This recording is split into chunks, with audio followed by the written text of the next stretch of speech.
Well, hello and welcome back to the Finding Freedom podcast. So excited that you're here with me today for another episode. Today we're going to be talking about something that I love to talk about. If you follow me on social media, this is something I'm sharing every single week because it is such an essential part of my week. This is the number one thing that I do every single week to ensure that I show up in my best way as a mom, as a wife, as an entrepreneur, as a church employee, as a friend, as a mentor, all of the titles that I might have. This is the number one way that I'm able to show up to all of those things first, but also how I'm able to show up in those things well. And that is planning out my week. I'm sure you kind of had an idea because it's something I talk about all the time. But planning out your week is an essential part of everything that we're doing, because if you don't have a plan, the saying goes, if you fail to plan, you plan to fail. And I am a firm believer in that saying because I know that when I fail to plan, I fail that week. I drop the ball on something. I feel overwhelmed. I feel stressed out. I feel like I can't do it all. And so when I take the 30 minutes to sit down each week and really just plan things out, let it all out of my head and onto a piece of paper, onto my planner, it helps me to see that I do have time to get those things done and that I don't have to be overwhelmed by them, because I'm just going to take it one day at a time, 1 hour at a time. And so today I'm going to be walking you through my full process of how I plan out my week step by step so that I feel less overwhelmed, more joy, and excitement as I'm showing up in all of the areas that I'm showing up in my life. So I hope you're ready to dive in. We're going to go right into it. So the first thing I always like to do on each episode, I try to at least, is to dive into some scripture to kind of give you a scriptural understanding of where I'm coming from with this, because the Bible is our true guide in our life. And so I want to bring scripture to everything that I'm teaching. And so one of the verses that I really follow diligently is with time management is Proverbs 13:4, and it says, "The soul of the sluggard craves and gets nothing, while the soul of the diligent is richly supplied." So if you look up the Hebrew definition of this verse like word by word, look up each of those Hebrew definitions, I broke down a few words that really stood out to me. So sluggard really stood out to me, and then diligent stood out to me, and richly supplied. So I wanted to know what those three things meant. And sluggard means slack, lazy, or slothful. Diligent was to be alert or determined. I loved that determined word. And then the richly supplied also can mean anointed. So if we take that verse and we just plug in those words, we say the soul of the lazy craves, so wants, but gets nothing, while the soul of the determined is anointed. And so when we are determined, what are we doing? We're not just saying we want to achieve things. We're not just saying that we're going to do things, but we are determined, we are alert, we are diligent in pursuing those things, in doing those things, in putting action behind what it is that we're doing. And so if you want to be richly supplied or anointed, you have to be diligent and determined in what it is that you're doing. And the best way to do that is to have a plan for it, right? And if you are somebody who wants things in your life, if you want to achieve things, if you feel like God has placed things on your heart, which is a coming episode that we're going to be talking about, is the desires and the dreams that God has placed in our heart, how to achieve them, but also how to know that they are from God. So stay tuned for that. But if you want things, if you know that you are supposed to be achieving something or pursuing something in your life, it says that the sluggard, the lazy, the slack, the slothful crave and get nothing. So you want more. You know that you're supposed to get more, but when you're lazy, you get nothing out of it. And so planning out your week helps you to be diligent, to not be lazy, and then to be richly supplied or anointed in that. And something that I thought of as I was preparing for this episode was the parable of the talents. And this is a perfect example of when we're diligent with something, what God will do with that diligence, with that determination, with that commitment, whatever you want to call it. And so in the parable of the talents in Matthew chapter 25, we see this man who gives, the master gives each, there's three people, he gives each of them different talents. So to one, he gives 5 talents, to another, he gives 2 talents, and then to the last one, he gives 1 talent. And they go out and he says, go out and just take care of this for me.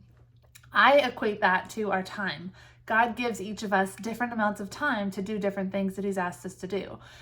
So the first guy went out, the one with 5, he went out and he doubled it. He was useful with what God gave him and he made more of it. He used it to create more. And the second guy did the same. He had 2 talents. He went out and he did the same. He went out and doubled it. The first guy was fearful and decided that he was afraid that this man was a hard man and he didn't want to lose it. So he wanted to make sure that he kept it safe. So he just did nothing. He was lazy with it. And so then they all come back. The master comes back and he says to the first 2, "Well done, good and faithful servant. You have been faithful with a few things. I will put you in charge of many. Enter into the joy of your master." And so we can choose to be faithful, to get that done, good and well, faithful servant. I said that totally wrong. I'm not even going to cut this out. We're just going to roll with it. The master said, "Well done, my good and faithful servant." Don't we all want to have that said to us when we get to heaven? That's something that I aspire to hear when I enter into heaven, is for God to say to me, "Well done, my good and faithful servant. You took the time that you had, you took the talents that you had, you took the resources that you had, and you lived to the fullest with those things to grow my kingdom and to do the things that I asked you to do. Well done, my good and faithful servant."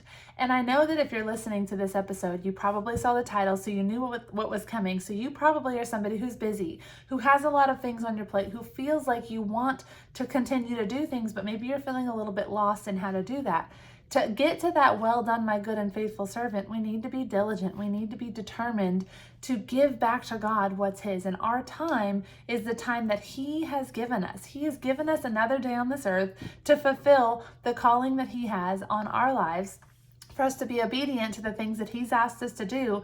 And that starts with us having a plan for how we're going to make those things happen. And so if He has called you to it, there's a saying, I don't know if it's actually scripture. If He calls you to it, He'll bring you through it. Like, He doesn't call you to it and say, "Oh, well, figure it out." He calls you to it, and He is with you every step of the way to achieve the things that He has called you to achieve.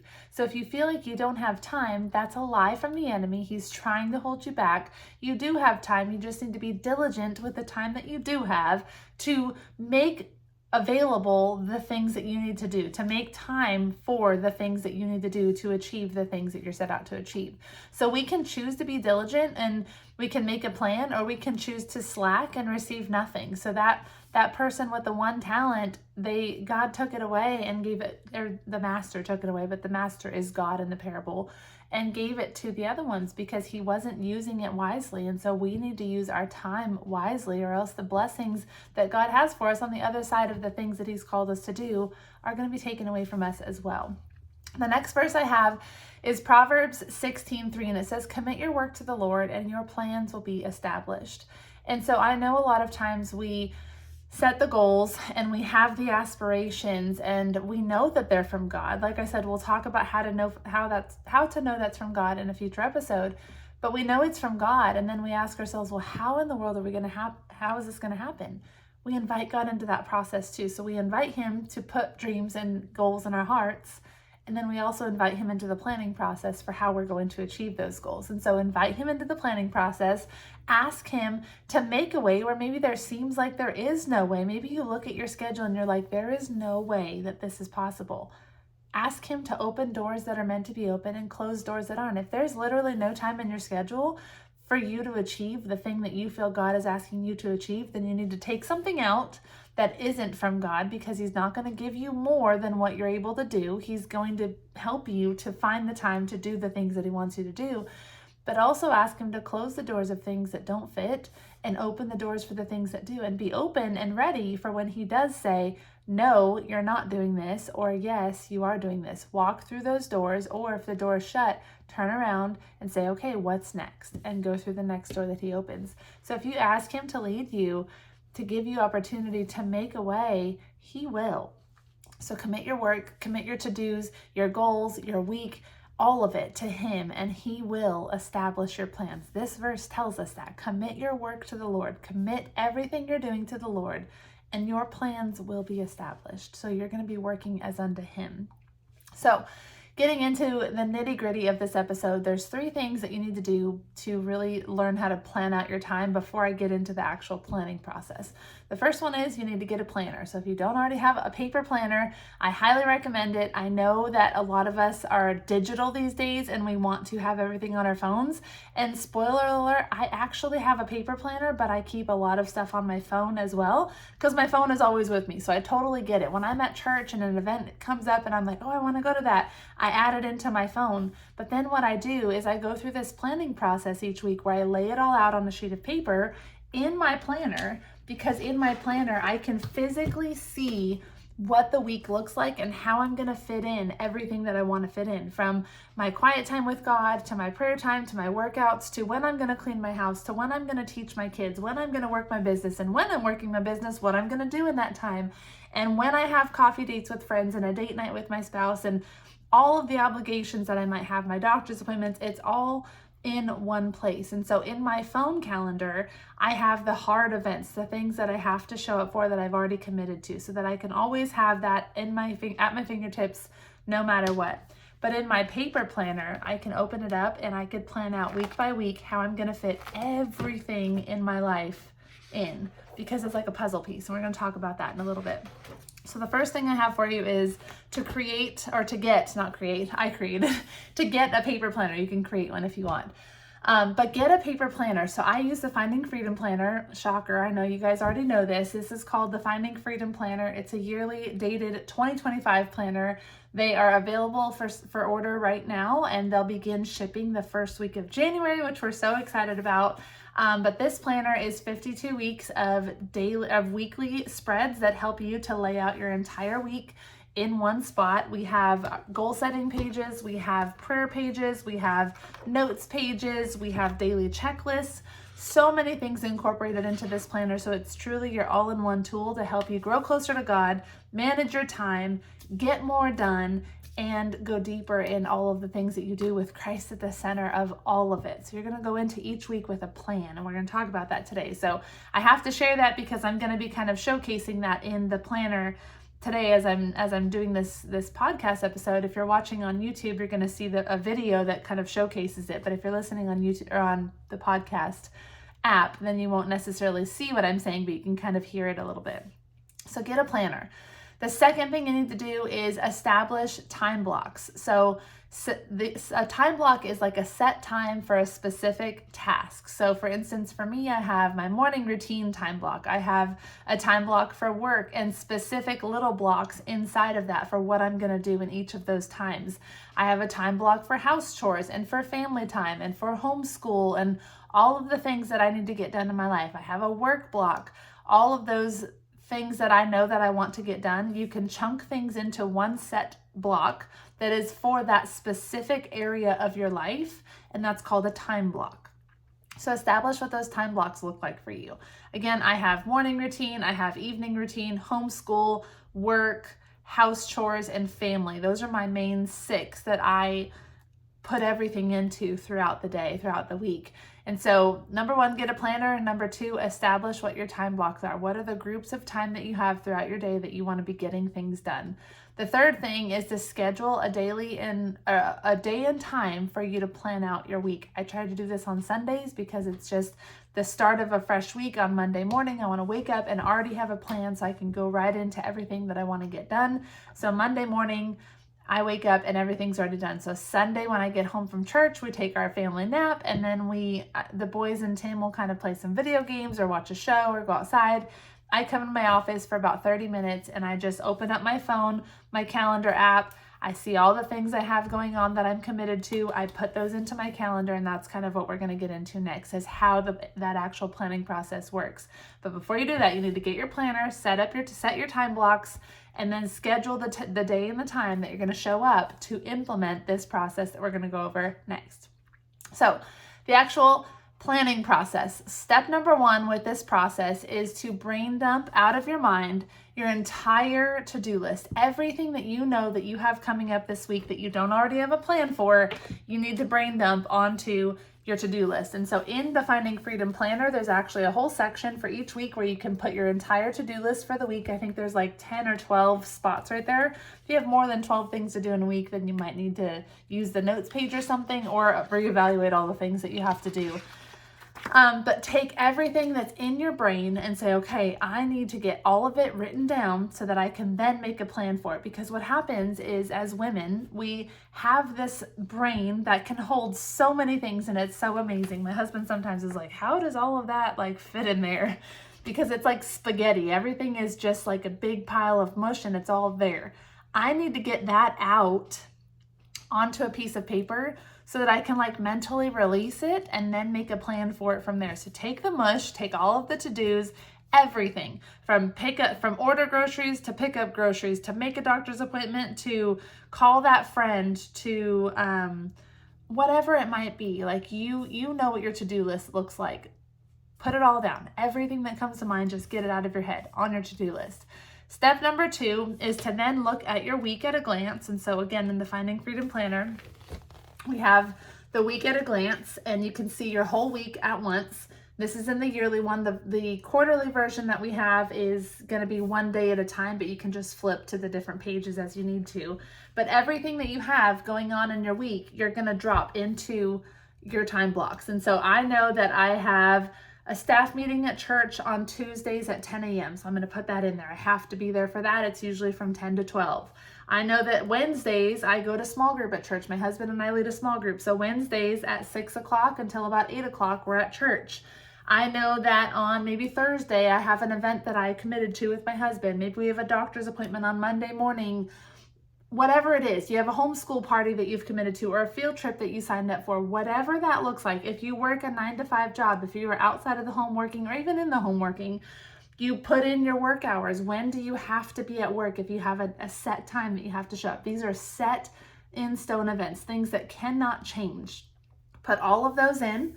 I personally like to use a color code system, so I have different colors for different areas of my life. So I have green is church, pink is personal, purple's family, red is anything with my husband's work, military, blue is my business, and then I think I said all of them. Yeah, doesn't matter. But I have different colors, so I will put the color of what that event is. So if it's like a church event, I'll write small group in green because that's my church color, and then I can kind of have an idea of where I'm spending my time throughout the week already.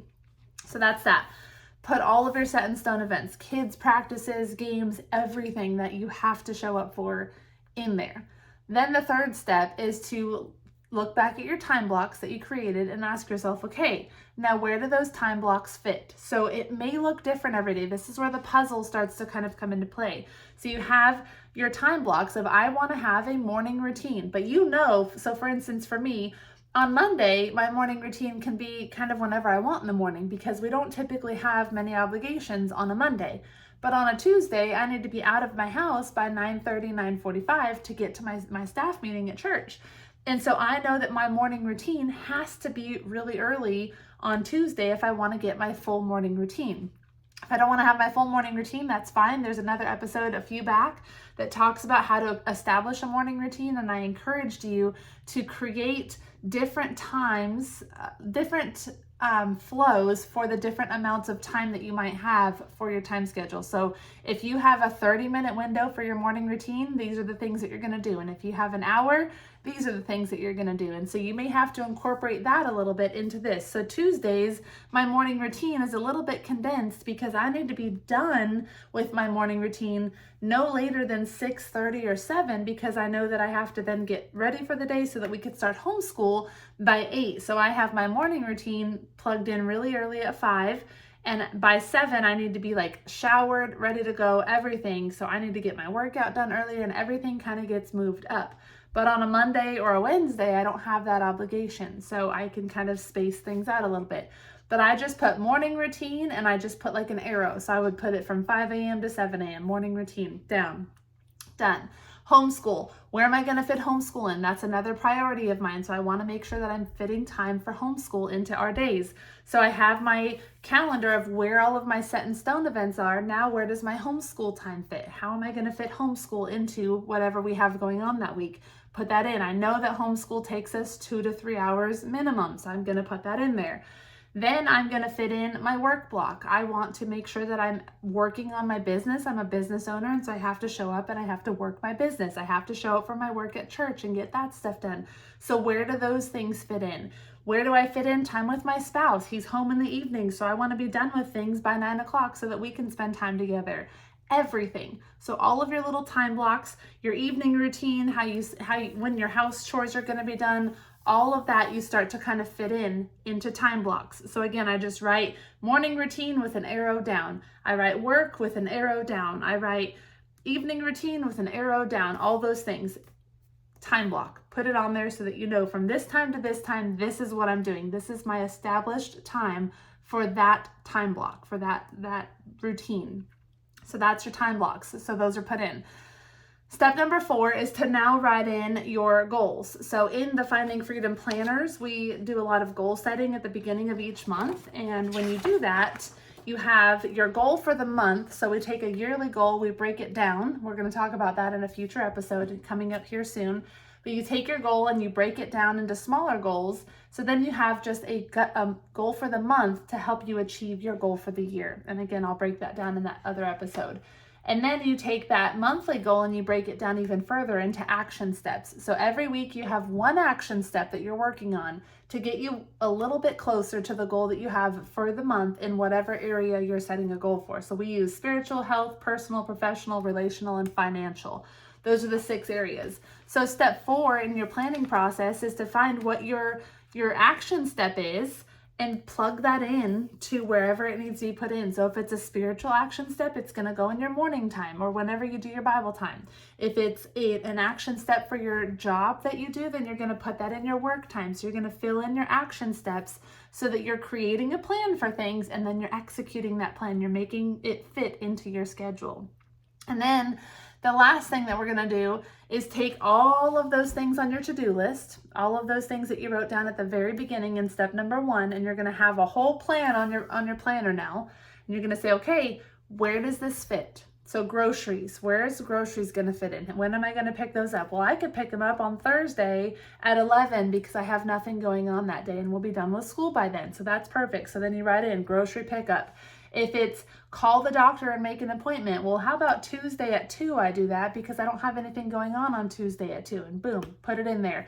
So you just take your to-do list and you fill it into the days where they will fit. So you don't have just this big running to-do list that's always in your brain, but you take your to-do list and you plan it out into your week so that it's out of your head, it's out of your mind, and then on Monday morning, you don't have to worry about when you're going to do groceries because that's a Thursday task. So Thursday you worry about that, but today you have make a doctor's appointment or whatever your task is for today, and you're only focusing on your Monday tasks. And so you can kind of get the gist of how that helps you to not be so overwhelmed with everything you have going on because there's a full plan for all of it. And yes, things will come up and things will change and you may have to move things around. I use erasable pens because sometimes I plan to pick up groceries on Thursday and then my husband's like, hey, we have a work event on Thursday that I need you to come to, and I have to change things around and do that. But I have that flexibility, so I'm able to do that.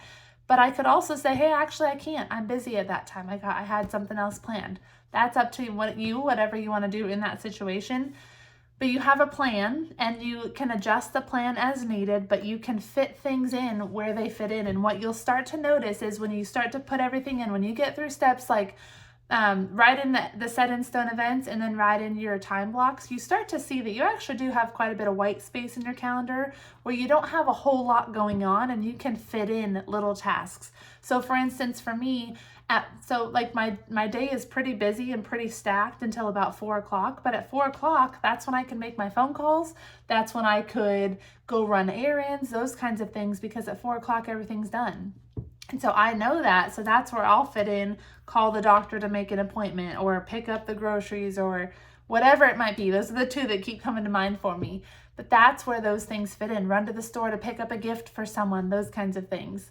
So when you have it all written down, you can see where your time is going. So one, you can celebrate, like, I actually am showing up really well for my family, because look at all the time in purple. Again, purple is my family color for my color code system. I'm spending a lot of time with my family. I got this many hours on these days, and dang, I'm spending a lot of time. And then you have your work time, and you can see how much time you're spending at work. And if you need to adjust that up or down, you can see where your time is going and audit that and say, am I spending enough time on the things that matter the most to me? Can I adjust? And if I can, how can I adjust? And then you make those adjustments. But when you have the plan, you can see those things. If you don't have a plan, if you're just showing up for your week, your to-do list is in your brain, you kind of know that you have something going on Thursday, but you're not really sure about it. That's where things start to get a little bit hazy, and you start to get confused and overwhelmed, and you don't show up your best because you don't have any idea what's going on. So making that plan will really help you to show up better in all of the different areas that you're showing up in your life. And then the last thing, obviously, so you've planned everything out, now you have to execute. And you're not going to be perfect. Like I said, use an erasable pen or a pencil. If you don't want to use the color coding system, use a pencil, but be okay with changing things up. I can tell you, I don't ever write down my full plan for the week and have it go exactly as planned. There is always something that gets moved around, but I do my best to follow it as best I can so that I can get the things done. And whatever I don't get done, I take it off of that day, I erase it, and I say, okay, well, I didn't get this done that day, so now I need to move it. Where am I going to make it fit? And I move it at the end of that day so that I can still have a plan to get that thing done. If it's not a priority that week, I'll move it to next week's to-do list. But you take things off and you say, okay, that didn't happen. Readjust, add it to where you can make it fit next time, and then make it fit next time. Then just stick to it as best as you can. It doesn't have to be a strict, you have to show up at this time every single day. It's an idea, it's a plan that will help you to want to show up, because you'll have that plan that will excite you to show up more. Maybe that's just me, but a lot of people that are planners feel that way, at least. So I hope these tips have been helpful. I would love to know how you feel about the planning process. If you have questions, if you feel overwhelmed still. Again, if you listened to this on the actual podcast on Spotify or Apple, and you're more of a visual person, it might help you to go over to my Instagram. I've done a couple live videos where I've walked you through my entire planning process with my planner, so you can see how I fill everything in. Or if you want to head over to YouTube to watch this episode, I had my planner out and I was showing you how things work. So that's totally up to you. If you're on YouTube, then you've already got it. You got to see a little glimpse of everything. If you're looking for a planner for 2025 still, the Finding Freedom Planner is obviously the best choice in my opinion. A little bit biased, but that's okay. You can go to thefindingfreedomco.com/shop and you can check it out there. This is the yearly 2025 dated version. We also have the quarterly version, which is a combination of the yearly planner and the quarterly quiet time journal. It's 3 months worth and it's undated. So you have the quiet time notes and you have the daily planning pages all in one, but it's 3 months instead of the full year. Totally up to you, whichever you prefer. I've used both over the years. I personally prefer the whole year so that I have the monthly calendar spreads and all of those things, but totally up to you. So anyways, I hope that this has been helpful. If it has, make sure that you leave me a comment. Let me know. If you have not ever left a rating or review on the podcast, I would love for you to not only rate the show, but write a review and let me know how the show is helping you, what has been the most helpful for you, what's encouraging you, episode ideas, those kinds of things. I love to hear from you guys. This is a great way for me to kind of hear how things are going so that I know how to continue to show up better for all of you here. So thank you again for being here. I will see you very soon on my next episode, and I hope you have a great day. Bye, guys.